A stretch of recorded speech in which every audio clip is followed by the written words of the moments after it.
అసలు మహాభారతం అంటే ఏంటి? మనం దీని గురించి ఎందుకు తెలుసుకోవాలి? అనే ఈ డౌట్ చాలా మందికి ఉంటుంది.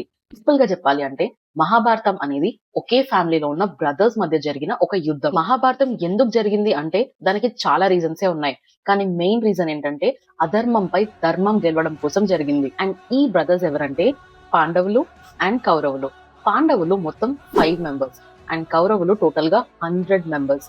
అండ్ ఈ మహాభారతంలో మన అందరి ఫేవరెట్ కృష్ణుడిది చాలా మెయిన్ క్యారెక్టర్. వీళ్ళే కాకుండా ఇంకా చాలా మంది ఉంటారు. ముందు ముందు వీడియోస్ లో మీకే తెలుస్తుంది. ఓకే, ఇవన్నీ బానే ఉన్నాయి. మరి ఇంత భగవద్గీత అంటే ఏంటి? ఈ మహాభారత యుద్ధం టైంలో అర్జునుడు ఒక పాయింట్ ఆఫ్ టైం లో ఫుల్ కన్ఫ్యూజ్ అయిపోతాడు. తన సొంత రిలేటివ్స్ తో తను ఎలా ఫైట్ చేయాలి, తను చేసేది అసలు కరెక్టేనా అనేది చాలా కన్ఫ్యూజన్స్ ఉంటాయి.